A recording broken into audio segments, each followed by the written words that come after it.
Hi everyone, this is Steve Hargadon. Welcome to the Future of Education. It's Thursday, January 7th, 2010. I guess tonight is Alan Michel. Hi Alan, and thanks for being here. Yeah, hi. How are you? I'm good. Steve, yeah, good. We don't always do the video, but you're brave, and it's always fun to see people live on video. I'm going to do a couple of little pieces of business first before we get started asking you some questions. The night is sponsored by Learn Central. That's my project at Illuminate, the social network for educators. I hope that you'll come in and see the resources we're building. Give you a chance to use Illuminate for free. Give you a chance to hear Alan's phone ring. And I also want to thank C. Bloom and Associates, the book sponsors. They sponsor my book budget now, and much appreciated. Coming up on Conversations.net and Future of Education, some really fun shows. Howard Rheingold, Yang Zhao, I hope I'm saying his name right, the week after next. Dave Eddie Byrne, part of a new Q series. Mark Bauerlein on the Dumbest Generation. InnoSight, the group from Disrupting Class, a new case study. Dan Coyle on the Talent Code. Tara Hunt on the Woofy Factor. That should be fun and interesting. A little far afield from our normal, but neat topic. James Paul G on video games. Michel Israel on Twitterville and his previous work. Lisa Gillis on online high schools. Larry Johnson on the New Media Consortium. Clay Shirky, on and on. Dan Pink, Scott Rosenberg. Sharon Peters on Teachers Without Borders, coming up in March. And Tony Wagner on the Global Achievement Gap. I'm not going to turn off Alan's mic because he's going to be coming right back in a second. If this is your first time in Illuminate, I want to make sure you know how to participate. This is a participative environment. So you'll see I'm going to give myself a little hand icon here to show you what's going on. Okay, so if you look up here, this is where you can see the other participants in the show. Down below, you'll see a little box that allows you to raise your hand because this is an interactive session. If you want to ask a question, you can do so by raising your hand, and then we'll give you the microphone. To the right of those are some little icons that give an opportunity for you to applaud or a smiley face. And then a little further to the right, a green check for yes and a red X for no if you want to respond in some way. And Carol, remind me, what do you call those in Australia? Because it's not a green check, it's a green something, a green tick. Then in a minute I'm going to give you the whiteboard tools, and you'll see there's a little wand with a red star at the end to let us know where you're listening from. You can send messages in the message area. Although it looks like you can send private messages, do know that you will be sending, that Alan and I can see that message. Well, it sounds like we have other good shows on, so do be aware that we are recording, and if somebody wants to watch this later, they can record. And then if you do take the microphone, this is the microphone button you push to start. Yeah, I wonder if we're going to be recording with the Olympics. I wonder if we're going to be competing with the Olympics much this year, as we've got sessions going on. Okay, so here's a map of the world, and you now have the ability to let us know where you're listening from. Click on the little wand with the red star at the end, and then click on the map. And there's Carol in Australia, and Louise from Brazil. And Louise, I didn't realize you were so far south in Brazil. What city are you in?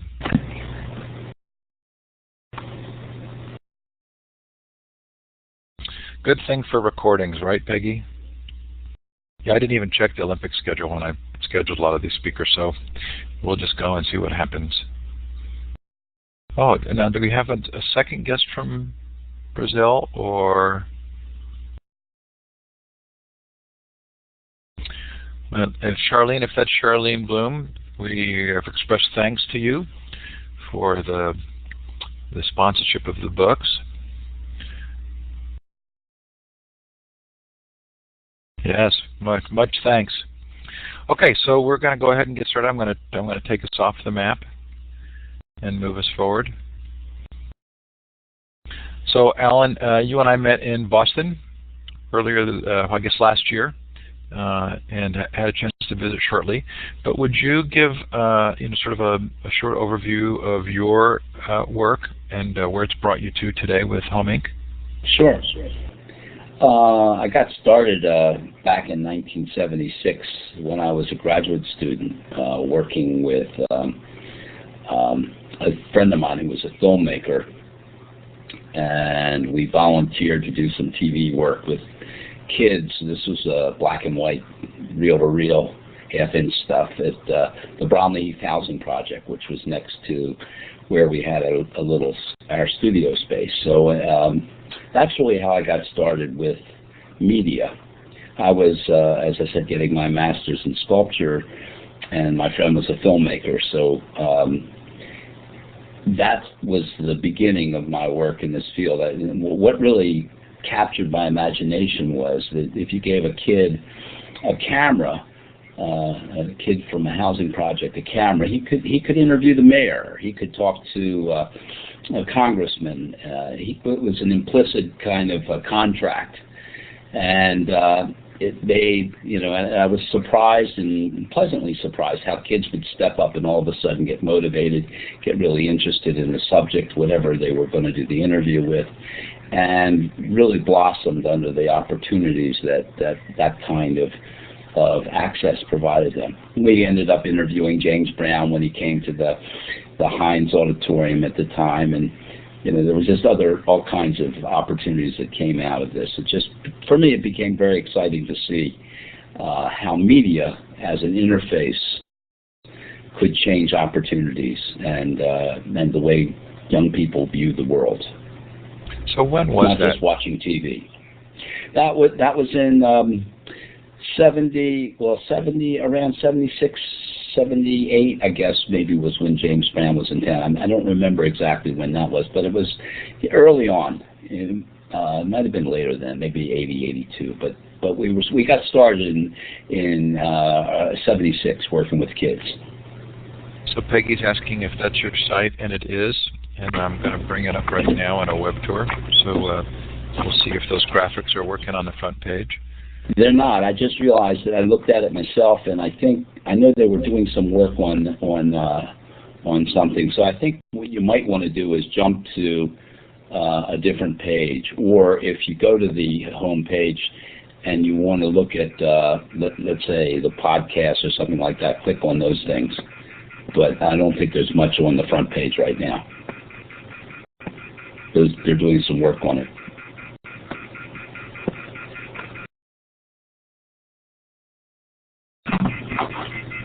We'll go ahead and move over in a second.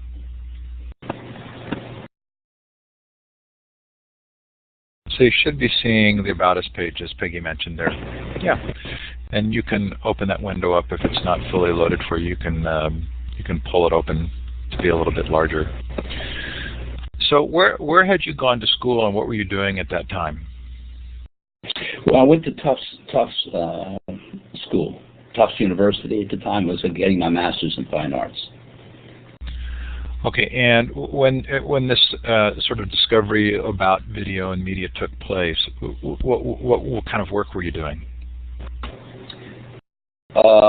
With kids, I was volunteering at a housing project, at Bromley Heath Housing Project. And that's how I got started with this. And then we moved from there to developing Home Inc., and which is a nonprofit, and started to do work with the Boston schools and some of the Boston community schools. We did projects with the Salvation Army Boys Club. We got involved in a project called Get the Facts About AIDS with the AIDS Action Committee and DIFA, Design Industries Foundation Fighting AIDS. And we were really able to apply this concept of turning the creativity over to kids through the use of media to explore all kinds of issues. And actually, because it was a genuine inquiry, we were able to actually, inside the schools, explore things like AIDS that they were having a hard time doing with more conventional health education, because at the time it seemed so prescriptive and it wasn't appropriate. There was a lot of fighting about the appropriateness of telling kids to wear a condom, or it was very prescriptive. Where what we were doing is asking kids to find out, how do you protect yourself from AIDS? So, and then go ahead.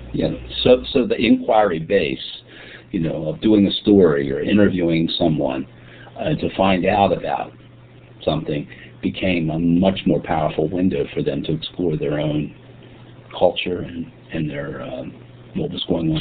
So how was it initially received, and how did you fund those initial activities? Well, it was well received. We were able to do some intergenerational projects and bring a lot of other people into the process, because media isn't a one-person operation. It's a group effort. And we were able to fund it through things like community development block grant funds that went to the city and Polaroid Foundation, and we had to be kind of aggressive and get some foundation support, some individual donors, and over the years that's kind of how we initially funded and created a funding base for what we were doing. Was there a moment at which you felt like something really, some particular project really showcased what you believed was so important here, and kind of set you on a path? Well, there were a couple projects, and there were several. I wish I could say it was. I got started in the middle 70s, and it took a long time for the technology to catch up. At the time, it was very heavy, not particularly good quality, and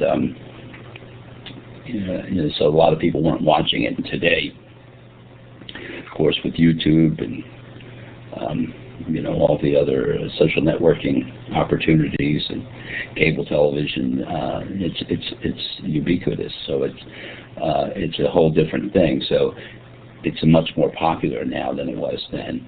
And I say that because even when there were exciting and wonderful projects that were happening, they were still had a different kind of impact. And we weren't really looking, to reach thousands or hundreds of thousands of people that you might want to or expect to be able to reach today. That being said, the Get the Facts About AIDS project was a very exciting project. I could talk about that in a little more detail. What we did is we created an inquiry-based approach where the kids would look at kind of what were the questions or what that other kids had about AIDS, and we actually compared what they thought were the risk factors by surveying them using an online survey in schools. So we would get a large number of kids in the schools that participated that would actually that we were actually surveying, and we could compare that for the kids and with the kids with the risk factors that the CDC had acknowledged were the key risk factors for getting exposure. And they weren't all about drugs or intravenous drugs, but certainly unsafe sex was one of them, and a lot of the behaviors that the kids were able to see in the surveys that they did, they acknowledged they were doing, and so it personalized for them the riskiness of everything. So they became the researchers and the creators of the media, and they were also looking at their own culture and their own kids, their fellow students. So that put that was became a very powerful thing. They became real advocates. So then the next advocates for prevention, so the very next steps were for them to actually create a campaign. And what they did is created public service announcements and invited speakers in, and that became a part of the health education for 9th and 10th graders in several of the high schools. So that became a kind of a benchmark for us, or where we really kind of moved things forward with the school department. And one of the people that we were working with, Nancy Strunk, who was in charge of HIV and STD education in the schools, really got excited about that and could see the power of what we were doing. She was so dedicated to prevention and what could be done, particularly with the high-risk kids that we were working with. And so we wrote a grant to the Department of Ed, and we got the grant. It took us actually 2 years to get it. The first year they turned us down, and then we thought, oh, we will never get that grant. And then a year later they called us and said they had some money, and they weren't going to advertise again because they were just going to select from some of the ones that they would have loved to have funded the first year, and we were one of them. And so we ended up with a 4-year grant from the U.S. Department of Education to really develop our model in the schools. And so that gave us 4 years to work in 5 schools in Boston, to pull together teams of teachers, to test curriculum, to actually fund the small labs that we were going to use in the school. So we brought equipment along with the grant, and it was just a wonderful opportunity to develop these ideas and approaches and look at the how you could work within so tell us how the school model and reach works so many today. kids. Well, we captured a lot of the same ideas that we had then. We use a lot of online technology. We create actual websites for each of the schools we work with, and those become closed learning environments where kids can explore things and work in teams, and they can look at each other's work. Teachers can look at their work and they can advise the kids. So that a teacher, it doesn't have to be about health. It could be about science. It could be about really any subject area. And they can go online and advise the kids that, when they're home at night, if they want, it's like grading homework, except you don't have to bring the homework home. You just log on and look at the student's work, comment on it, give them advice. Could be positive, you're doing great. Could be you're behind schedule. Why don't you think of this? But it really personalizes the learning in an amazing way, and it turns the learning over immediately to the student. As soon as you say to the student, well, you're going to create this video, so you got to write your script, so start writing online, and all of a sudden, they're doing the work. And they're researching the subject, and they're immediately involved in the project. And that's the amazing part of it. It speeds up the whole creative process in a lot of ways, and the interactivity and the collaboration and ownership of what the students are doing. So there's some questions in the chat. People are interested in knowing if there are some URLs or links to those sites. I think you said they were closed, so I'm guessing that they're not publicly available. Yeah, not really. The school sites are for each of the schools and for the students to develop their work, and then they do publish some of their work. Well, if I go online, can I show this to anybody through Illuminate? Is there a way I could do that? Absolutely. So what we'll do is we'll turn off the web tour and have you go to the desktop share mode, and then whatever you look at, we'll see. We won't be able to see the video clips very well if you play them or hear them, but we'll be able to see what's on your screen. It's just that the bandwidth in a Okay. share isn't as strong. Is share selected applications or a desktop region? Is that it? Yep, share selected applications or desktop region, and then you select the browser that you have that has the site pulled up. While you're Do I have doing to pull that, the site up first? you have to have your browser open. Okay, I think it's open, and then I can work from there. Yeah, so we're beginning to see. Yep, we're seeing the Illuminate page. It's now sharing. Okay, let me see what I got here.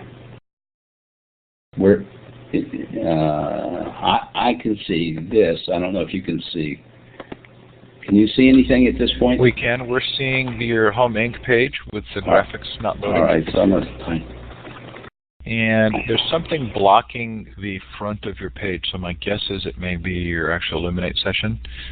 So if you just want to rearrange your screen once you've got the page up so we can see the full screen, there's probably something, the program sitting in front of the actual browser. Okay, home Inc. How many schools are involved, Alan? We have 11 schools right now. And Peggy asks, the schools are participating in these projects for free, right? No, they actually help. They help to underwrite what we're doing. And can you give us an idea of how much of an investment they have to make? Sure. Okay, but this what I'm bringing you to is the summer program, which now can you am I blocking or can you? I'm moving it around. Are you seeing me move it around now? You're looking at my desktop. Yeah, we're seeing your desktop, and just be aware of the fact that it updates a little bit slowly for us. So if you move quickly, it looks very jagged. We're seeing the Teen TV, Boston's teen-produced television show. I remember just how good these sites looked when you showed me before. But in front of that screen to the right, we're seeing it's blocked, and I think it may be blocked by your Illuminate video window, maybe. This okay. Did you share your whole desktop or just the application, the browser application? Let me look. I don't know. That's okay. Oh.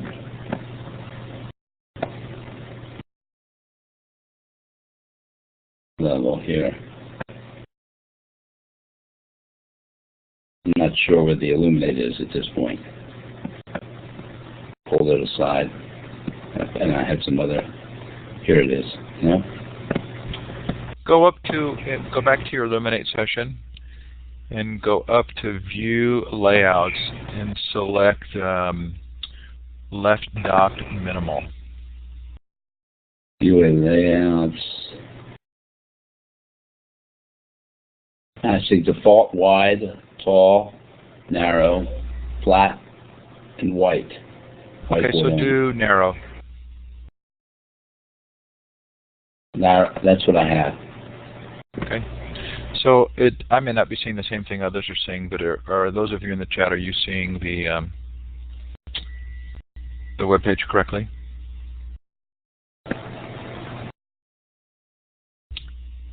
Yeah, there's something blocking that page. You have some program in front of the page, I'm thinking, and it may well be the Illuminate. Teresa, if you grab the mic, you want to grab the mic? Is there help you can give us here?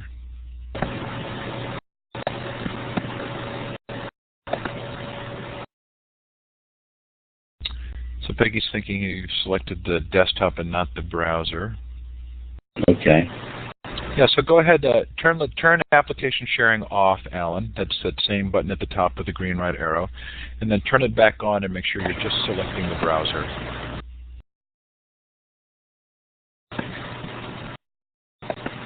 So, views, session. Oh, it's the icon. You just click on that same icon. In fact, I can turn it off here, and then you can turn it back on. Oh, thanks. Okay. So just go up to the top row of icons. Yeah. You'll see a screen with a green right arrow. Click on that. Yeah. And then be sure just to select the browser window. So it says select entry.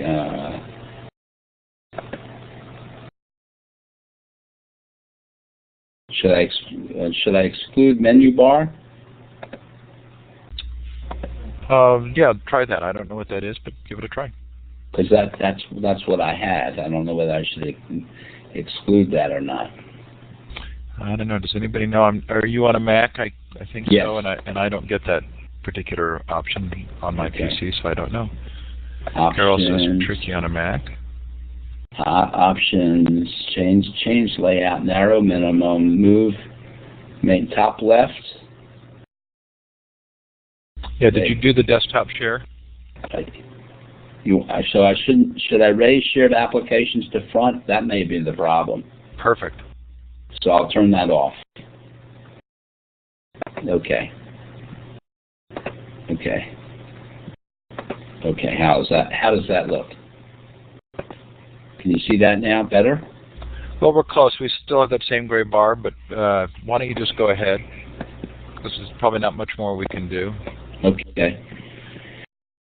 All right. Well, I guess the first thing I would say is that if I can go to Somerville and show you Somerville High.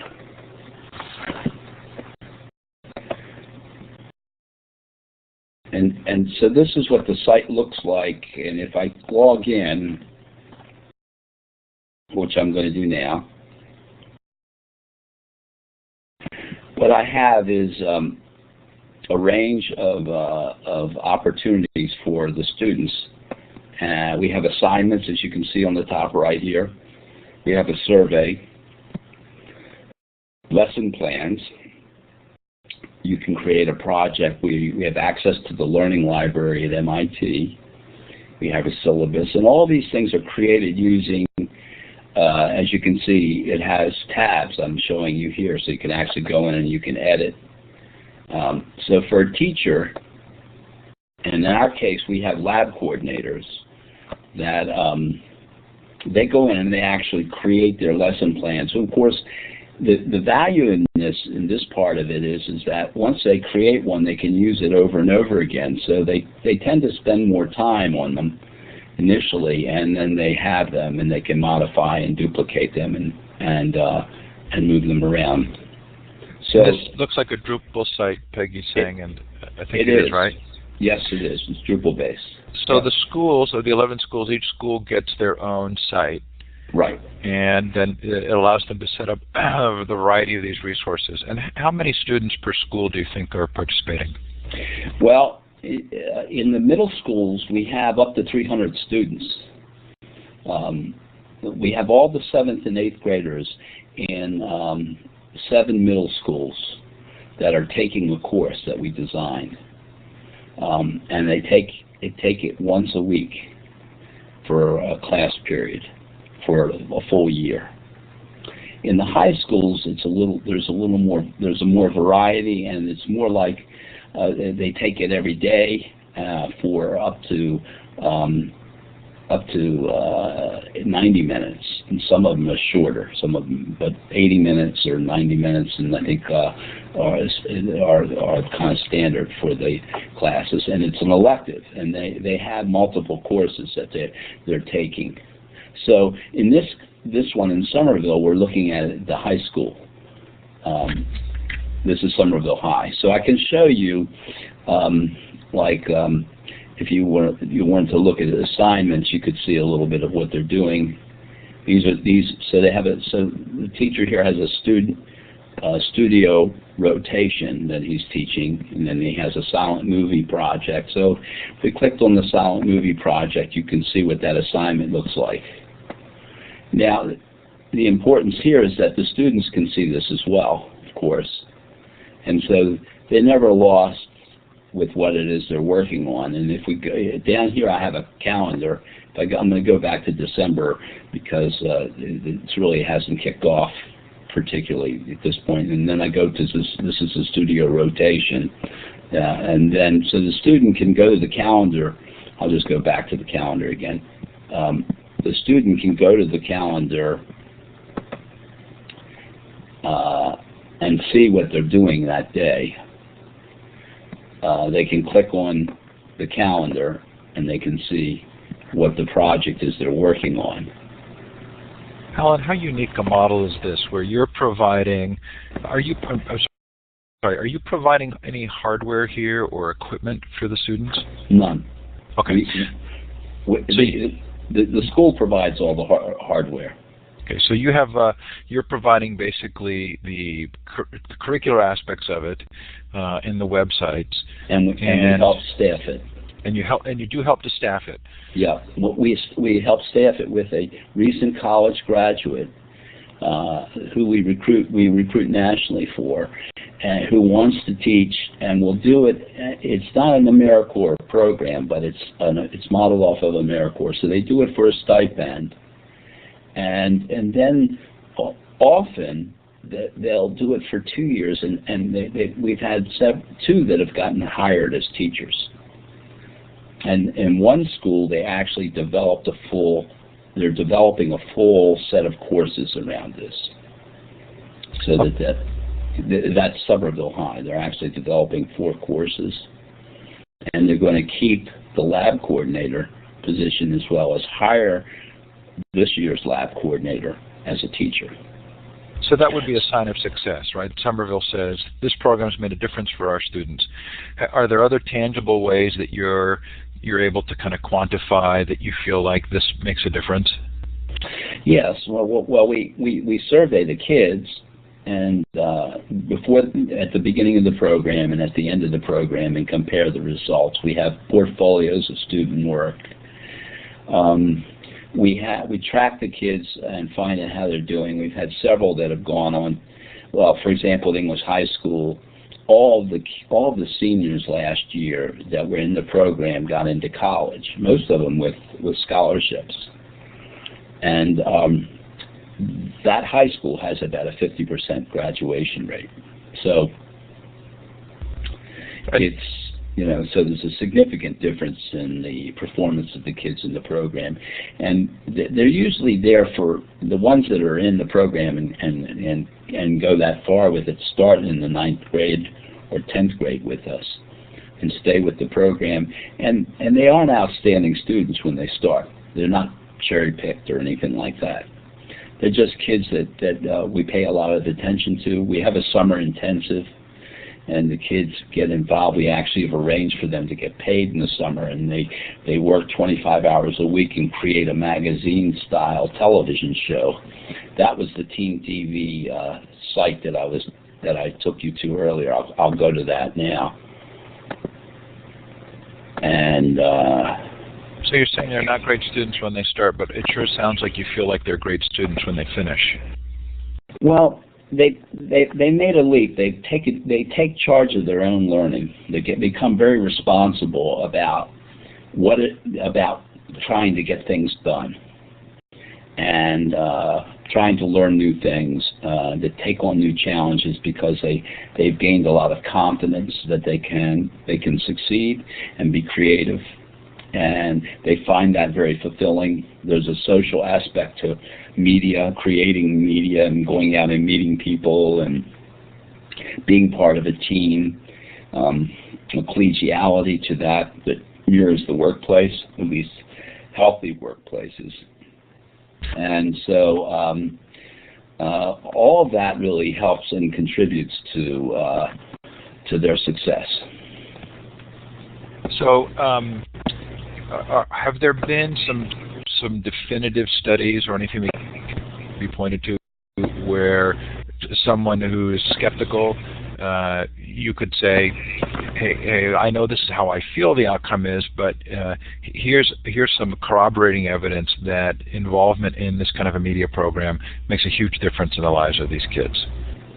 Well, we tracked 18 kids over 3 years at English High School, and we found that kids that were in the program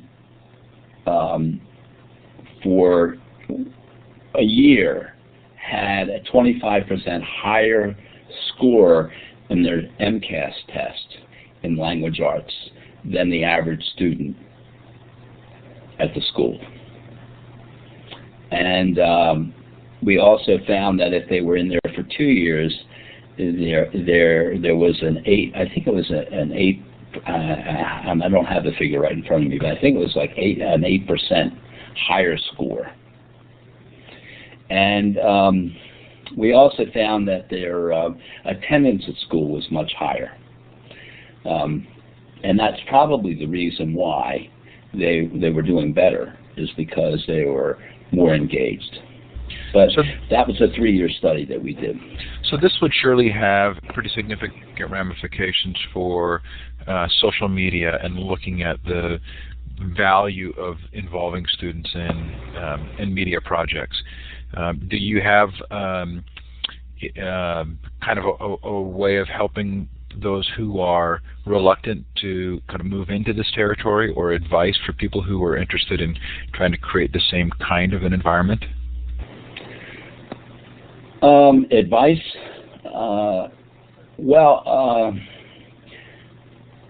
Yeah, I mean, I think the idea, you have to have a kind of it's not about media as per se, it's about really making the student the center of the learning and turning the learning over to them as quickly as possible and really being supportive of the students. And when I say turning it over to them quickly, what I mean by that is getting them engaged as quickly as possible so that they're excited about it.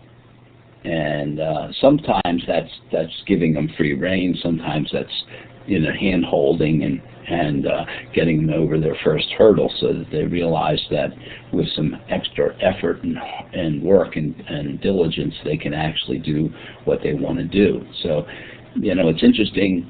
Often, our discussion is really about media, but on the other hand, I don't talk that much about the technology. I mean, the technology changes. As I mentioned at the very beginning, I started with black and white, reel-to-reel technology that wasn't good at all.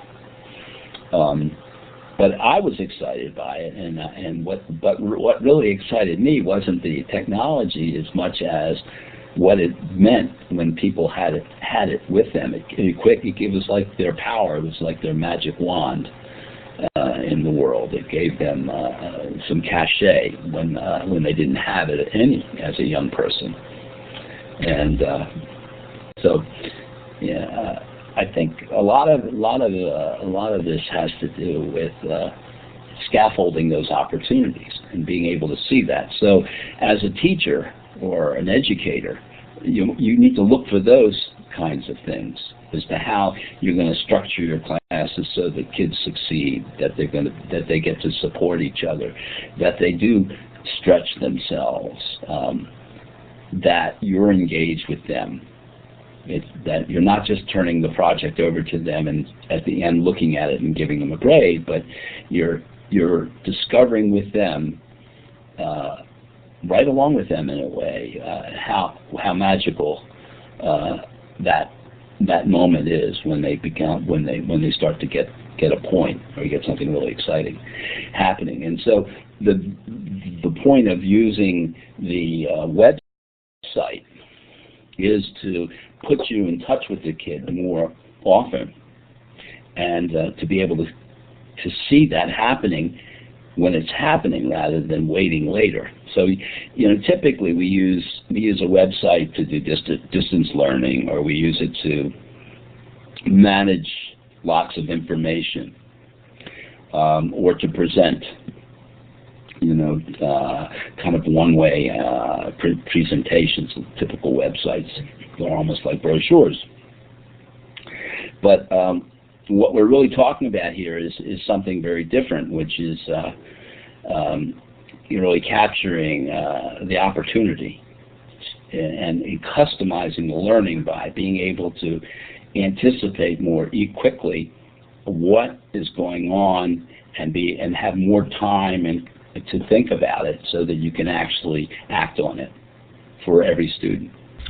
So are there ways in which this translates to the teaching styles at the school outside of the program, or do you feel like you're making an impact in that way as well?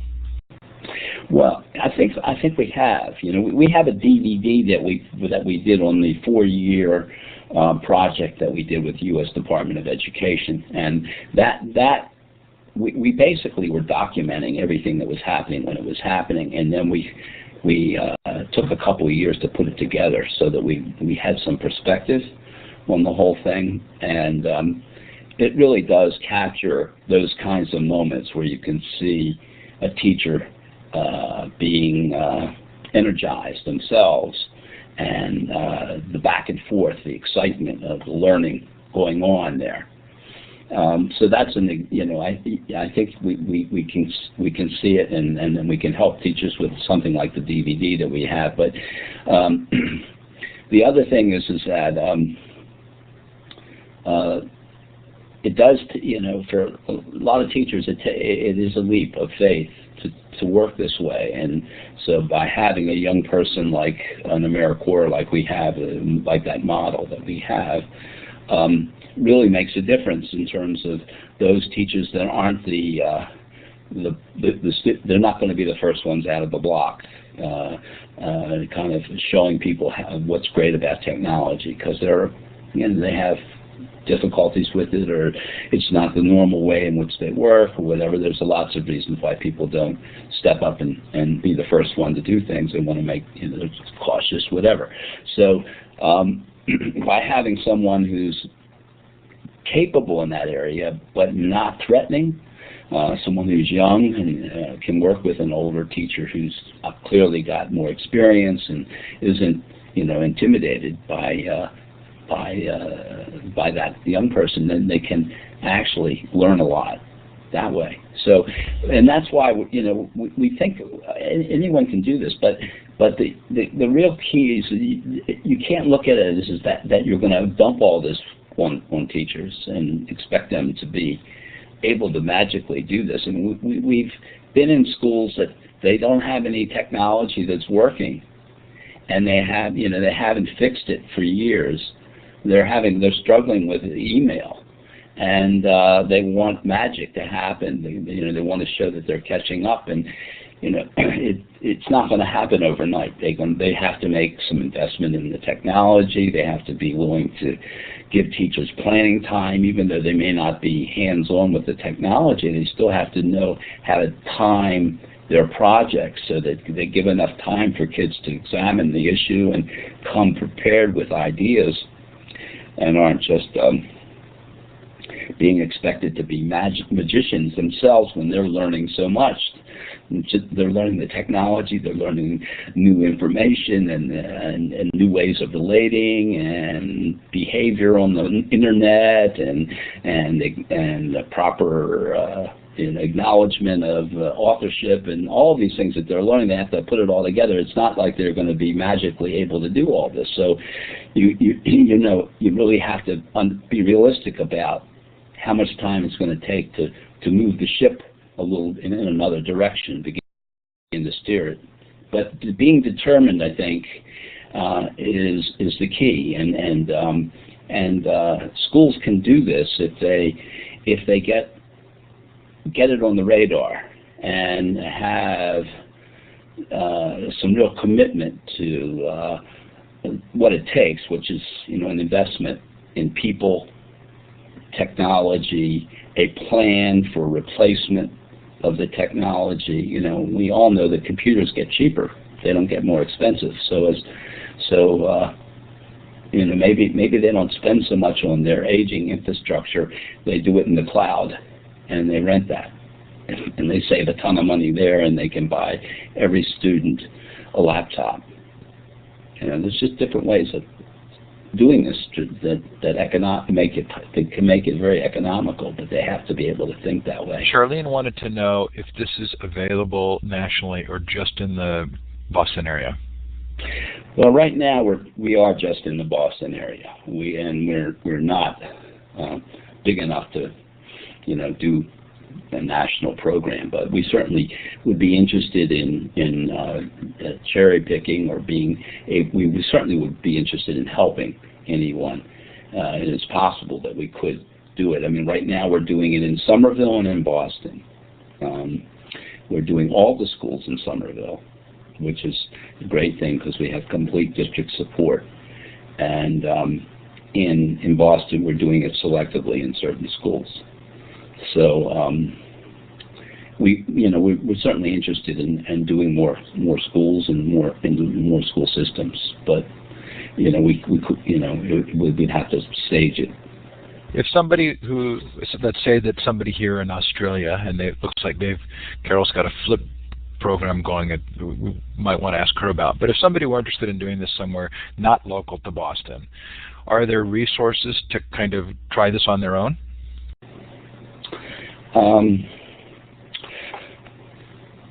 Yeah, I mean that's what we did. So, there are lots of resources out there. I mean, you'd have to piece it together. Certainly, we're one of them, and there's many models for youth media out there, and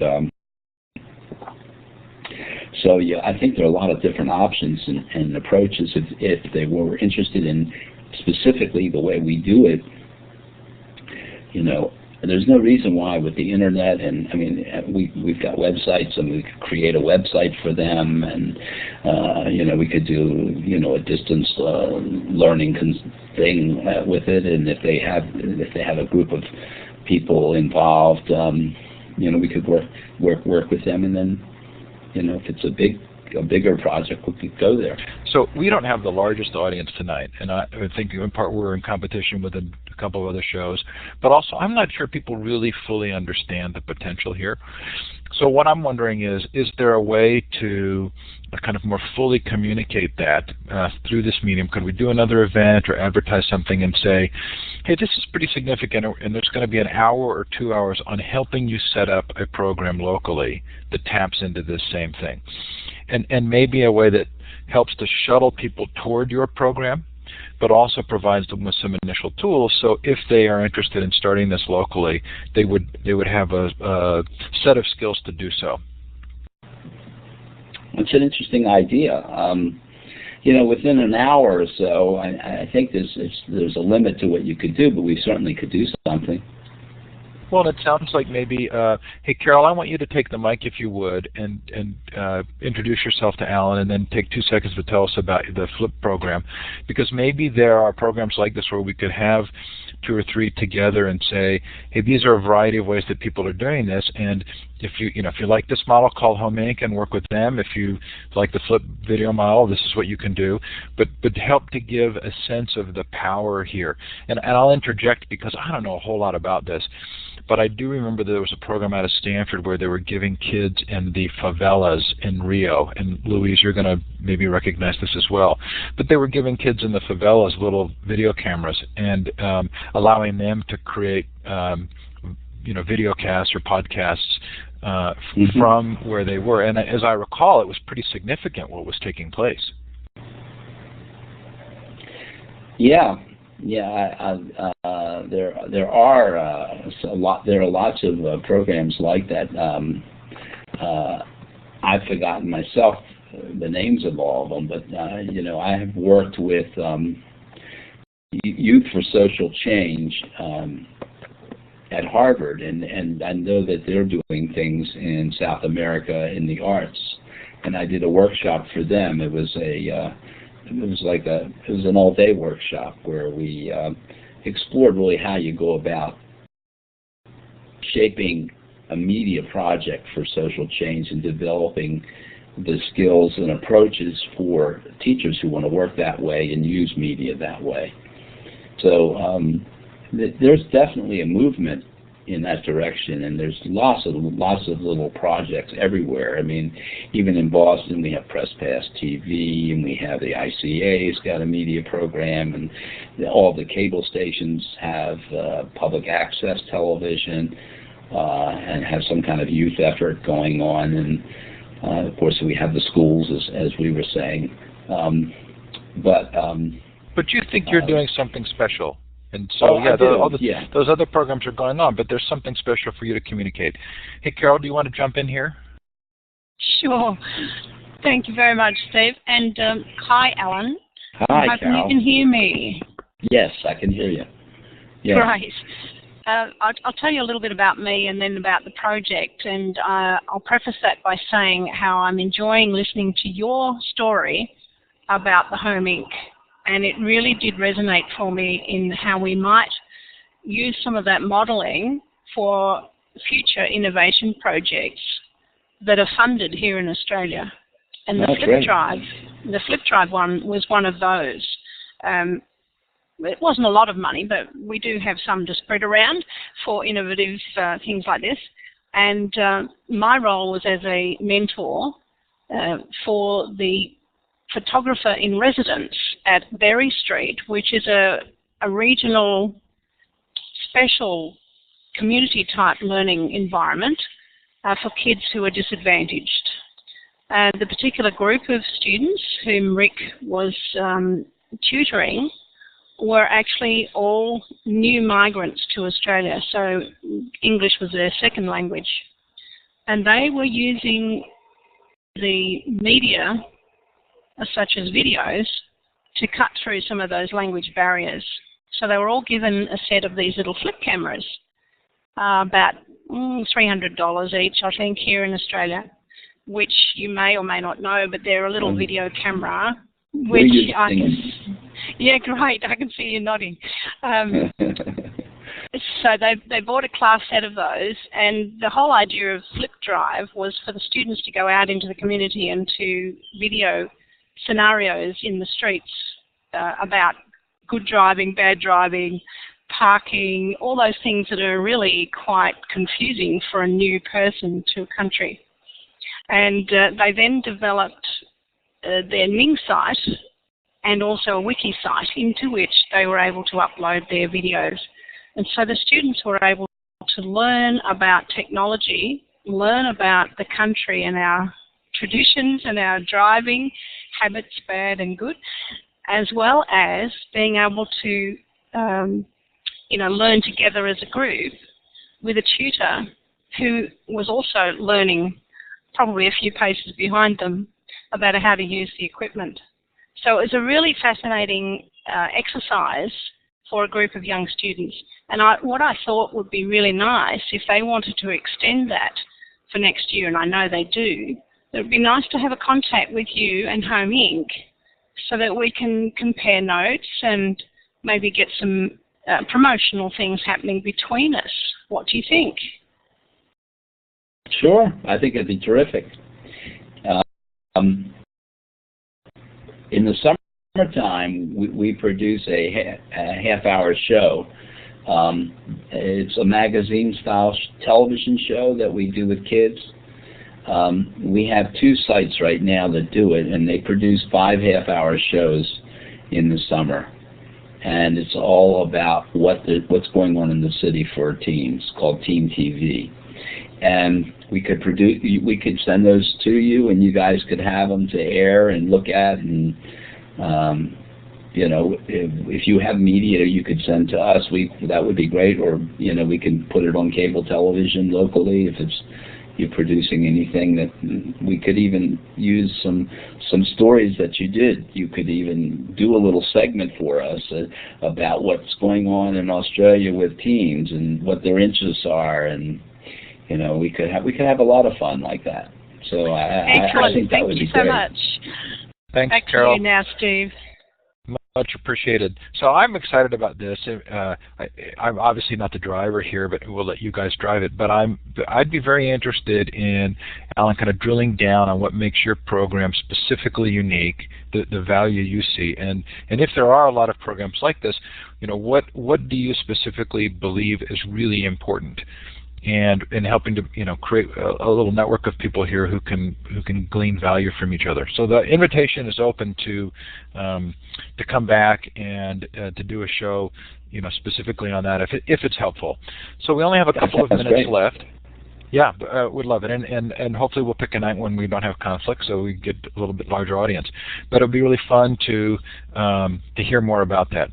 So with the few minutes we have left, if anybody had a question they didn't get to ask, I hope that you'll do so. Louise, I don't know what you put in a link in there from Brazil and Portuguese, and I don't know what that's specifically to, but it sounds like there are some good different things here. And clearly, a lot of people are doing things in video. So in the minute or two that's left, Alan, can you encapsulate how what you're doing is different than what you think a lot of other people are doing?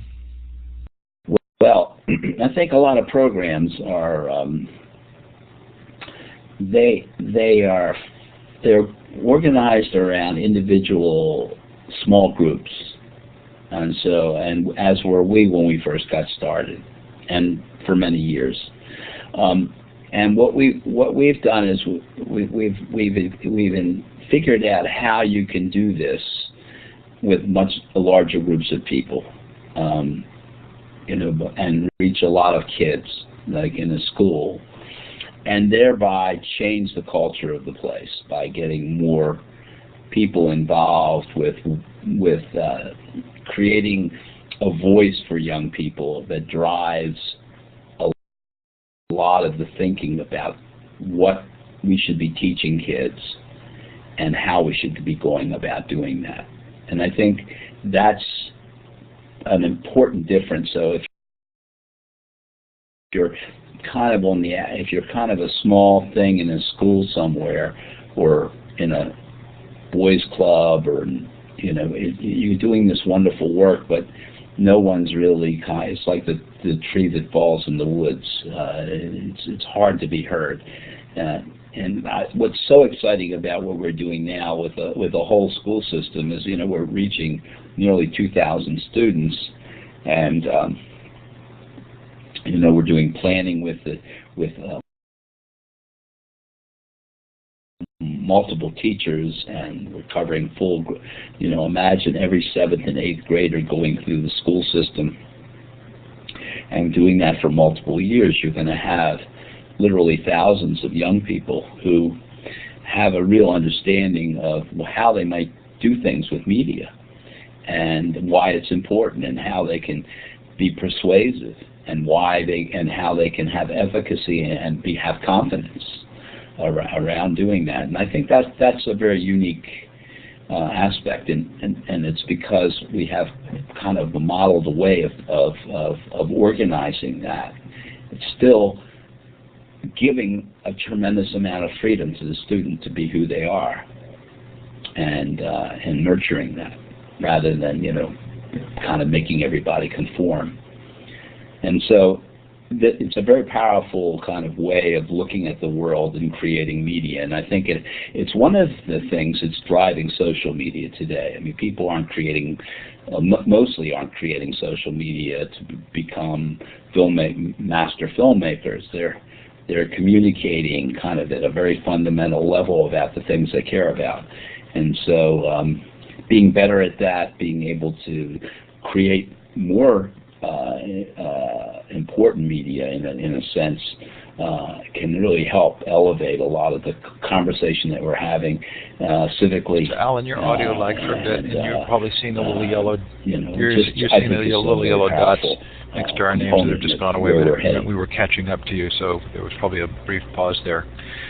Hey, I turned my video on, Charlene, so you could see the bookshelf behind me that has in part been sponsored by you. So many thanks. I'm clapping for you. And Alan, thanks so much for coming on tonight. What a terrific program, and I think you've inspired those of us who are here. Would love to. I'll be interested in watching how the connections get made and what takes place from this point forward. So thanks to C. Bloom and Associates. Thanks to Illuminate. Thanks to Alan and Home Inc. Do remember we've got a fun schedule coming up for the next couple of months as we compete with the Olympics, I think, for time. But hope you'll join us for some of these and participate in some way. Any final words, Alan? No, I'm all set. Thanks for staying up late. Sure appreciate it. It's a pleasure, and I hope people have my email and they can just shoot me an email. I'll be responsive, and would love to develop communications with folks. Alan, do you want to put your email in the chat there, because people are asking that they didn't catch that as it came up. Yep.